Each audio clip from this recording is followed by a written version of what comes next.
Hello everyone, thank you for watching Edupedia World videos. In this video, we'll learn about the ABAP performance tuning.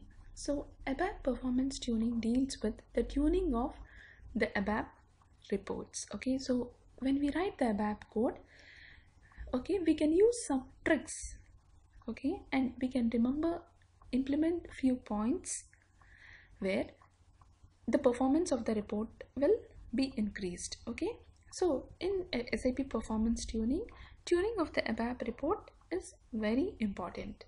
In the early videos of SAP performance tuning, we have learned about the various response times, then the table buffers, okay, then how to identify expensive SQL statements. Okay, so that is one type of tuning.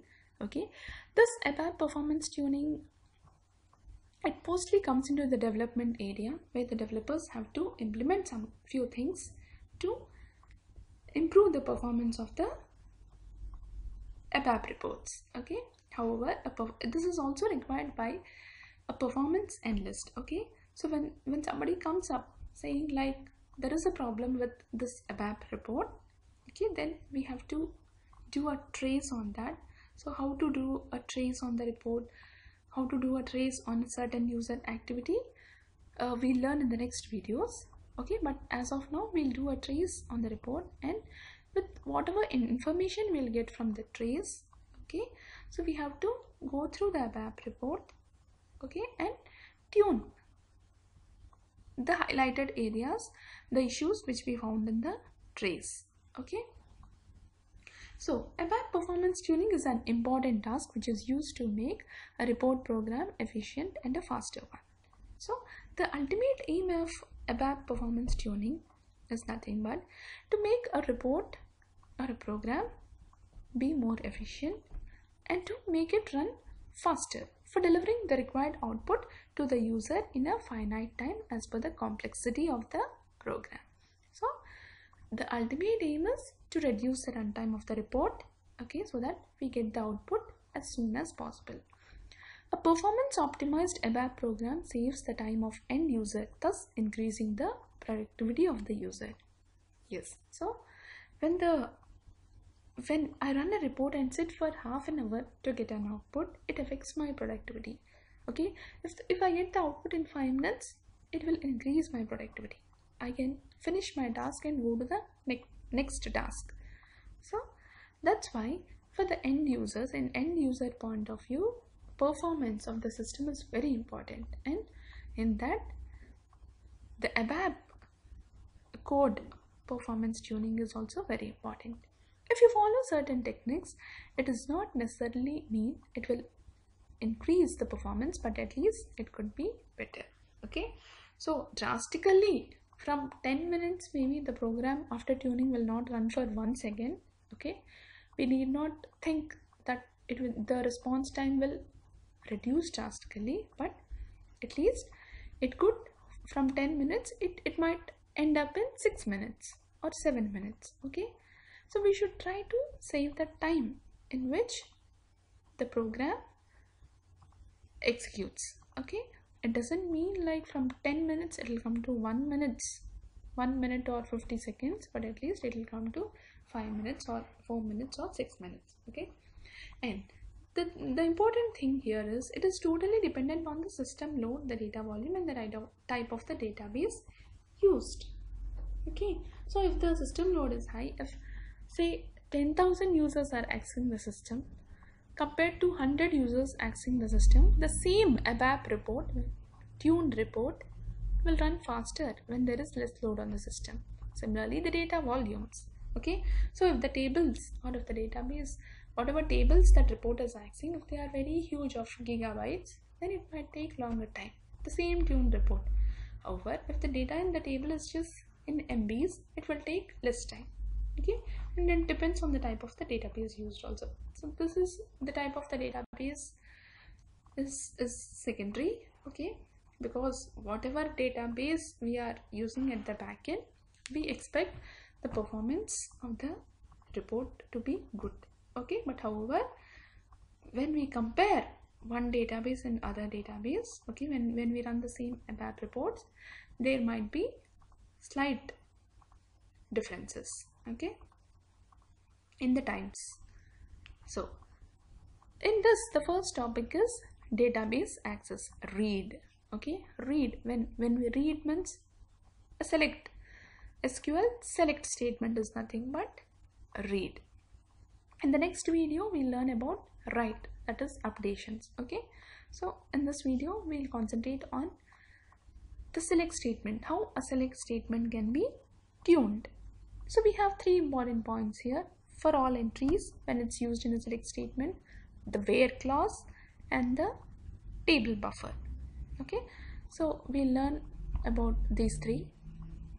The first one is for all entries, check if initial the driver table cannot be empty. This would result in full table scan. So you have to check in a report, okay, when the actual tables are considered, in between we create so many temporary tables, okay, so many temporary table variables will be there, okay. So we actually do so much of to get the output internally, the SAP or the SQL, okay, we construct so many tables and again we release them, okay. So when this for all entries is used in the select statement, we have first thing we have to check is the driver table cannot be empty. Okay, so you have to check if it's initial, if it has some data. Otherwise, it will result in a full table scan. A full table scan always shoots up the performance. Okay, then delete adjacent duplicates. Keep the driver table small and unique in regards to the fields that would be needed for referencing in the FAE as possible. If duplicate entries are not deleted, identical data is read unnecessarily from the database. Okay. So the next thing we have to keep in mind is to delete adjacent duplicates. Okay. If duplicates are not deleted, then we will end up in fetching redundant data from the table. So when for all entries is used, the next thing, important thing is like we have to delete adjacent duplicates. If FAE is used, the selected field list must be a superset of all the key fields of the database tables used in the SQL. This is required to avoid data loss since the DB interface in R3 returns unique sets of the result set to the application program. Failing to ensure this may cause problems when you want to get all records from a database table that match a certain condition. The next thing is, whatever select fields you are using, they should be a superset of all the key fields of the tables which are used in the SQL. Okay, so if you say select whatever keys, if for all, this is for all entries only, okay, and whatever points we are discussing here, they work for this for all entries when it's used in a select query. So for the next thing is, whatever select whatever fields you are giving, they should always, that set should be a superset of the key fields of the tables. Avoid using FAE on a small DB table like config tables. This could potentially cause full table scans for each FAE packet. Even if it does index range scan, it is better to get data from the small DB tables by individual selects without the use of FAE. Okay, so the next thing is like we should avoid using FAE on small DB tables. Okay, like config tables, etc. They are very small. Okay, so then we will end up in doing full table scans. For each for all entries, we will simply do a full table scan. Okay, even if it does some indexing is used, okay, if the tables are small, then it is suggested to do individual selects without the using of FAE. Then always use FAE in conjunction with a DB index. Otherwise, it could cause multiple full table scans, one table scan for each DB packet, or multiple inefficient index range scans. So we should use this FAE in conjunction with the database index only. Okay, otherwise we will end up by doing full table scans only.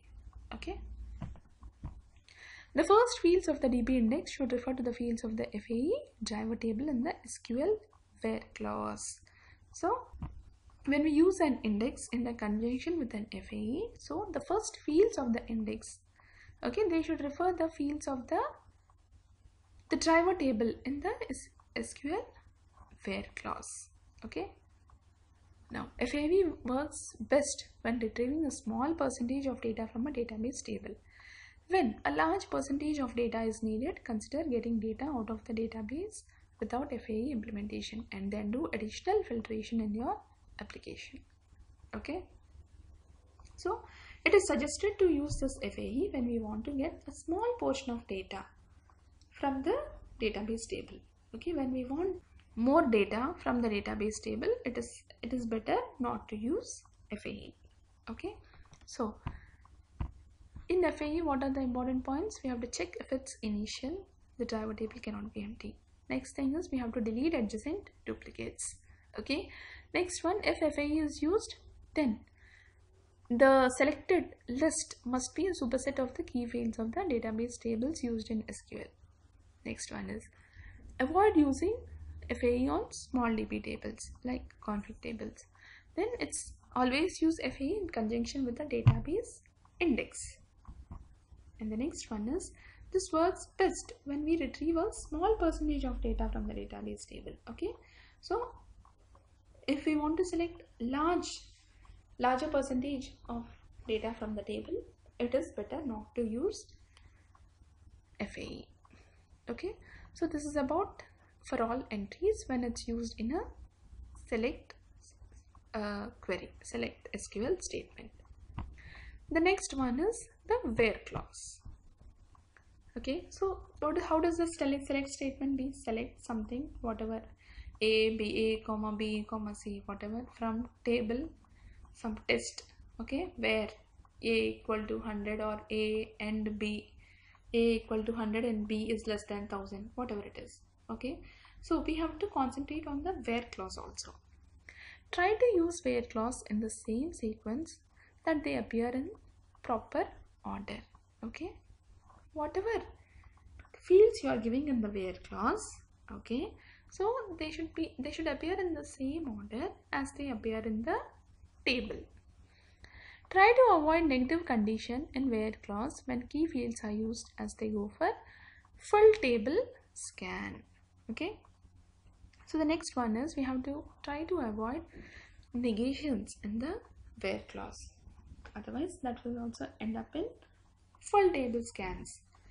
Do not use null command in where clause. Okay, where A equal to null. Okay, don't try to run the select query, okay, which has where, which points to null. The fields in the where clause point to null. And if you are hard coding, try to use variable or constant of same type, that is in the where clause field. Okay, so if you are hard coding some values, okay, then we have to use whatever variables or constants of the same type that are in the where clause field. Okay, so this is about where clause. So the select statement, the performance of the select statement, it very much depends upon how the where clause is written. Okay, the first important point is like the fields should be of the same order as they appear in the database table, otherwise it will end up in choosing wrong indexes. The execution plan will be costly. Okay, don't use negations in where clause fields, key fields. Okay, it's suggested not to use the null command. And the next one is when we are hard coding, okay, we have to try to use the variables or constants of the same type that are in the where clause field. Now the next one is table buffering. In this course actually we have already studied about table buffering in depth in the last few videos in SAP Performance Tuning. However, because we are, this table buffer is one of the point in ABAP Performance Tuning. Okay, I am presenting it again. Okay, this is the summarized version of table buffering. Okay, you have a separate video where the table buffering is discussed in detail. Okay, what is table buffering, how the synchronization works, what are the restrictions on table buffering. Okay, so all these things were already discussed in the prior videos in the SAP Performance Tuning. But this is nothing but it's just a summary of the table buffering. Buffering is nothing but a memory area. Table is buffered means that table information is available on application server. So what do you mean by buffers? Buffers are nothing but they reside locally on each application server. So a table is buffered means we have the information readily available in the application server. When you call data from database table, it will come from application server. Okay, so when you want to fetch any data from the database table, we need not access the database. Okay, we will get the information from the application server, thereby reducing the number of database hits. The buffering type defines which table records are loaded into the buffer of the application server when a table record is accessed. Okay, we have different buffer types.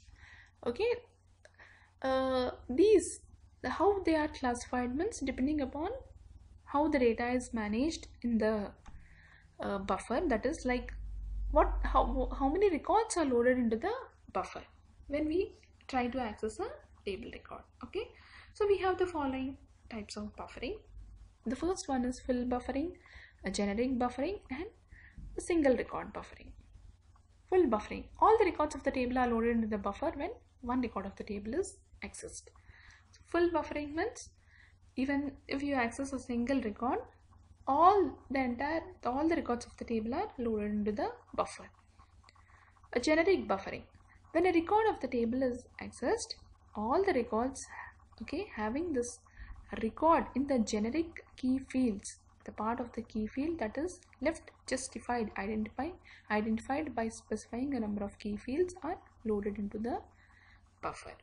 So this generic buffering is something different from full buffering. When you access a record of the table, okay, so all the records, okay, having this record in the generic key fields are loaded into the buffer. Okay, and single record buffering means only the records of the table that are really accessed are loaded into the buffer. So whatever records you want, only those are loaded into the buffer. That is single record buffering. Okay, generally we use full buffering or single record buffering. Okay, however generic buffering is also used sometimes. Okay, so buffering is nothing but the data exists in the application server. Okay, the data is brought from the database and kept in the application server, thereby reducing the number of calls to the database. Okay, if we reduce the database time, then the overall response time will be decreased. Okay, because generally, okay, as per SAP standards, the database time is around 40% of the total response time. So if we don't have this database access only, then we save up 40% of the total response time. That's why we introduce buffering. And the other important thing is like everything cannot be buffered. There are some restrictions also. Only transparent and pool tables are buffered. The cluster tables are not buffered. And when we maintain different buffers on each application server, they all have to be synchronized also. So there are certain pros and cons with this method. Okay, they are synchronized synchronously in SAP. That is, they are say like I have updated some value in the buffer on one application server, so the value is updated only on this buffer. All the other application server buffers have old values, and the synchronization happens say for every 1 or 2 minutes. So until that synchronization happens, okay, so except on the buffer which we made the changes directly, all the other buffers will show old data only. So that is the main disadvantage. Okay, so buffering has both advantages and disadvantages. Similarly, the size of the buffers have to be maintained optimally. Okay, they shouldn't be too small or they shouldn't be too large. Okay, and the types of buffering are full, generic, and single record buffering. Okay, So by doing buffering also, the select statement performance is improved. Okay, so just briefing up what we have learned in this video. We have started with like what is ABAP performance tuning is. So in this video we have concentrated about the read access, the select query, how to tune it. So three important points have to be kept in mind while tuning a select query. The first one is for all entries, the next one is the where clause, and the next one is the table buffer. So in for all entries we have different things like check if it's initial, delete adjacent duplicates. Okay, the selected field must be a superset of all the key fields of the database tables used in SQL. Then avoid using FAE on small DB tables. Then always use FAE in conjunction of a database index. And the last one is FAE, it works best when we retrieve a small percentage of data from the database table. Okay, so when we use for all entries in an SQL statement, so these are the things which have to be kept in mind. That's why the developers, they have to follow some best practices when they develop the code. Okay, so if they don't implement these things, later it will cause lot of problem when the report runs in the production systems. Okay, so they have to follow some best practices and guidelines.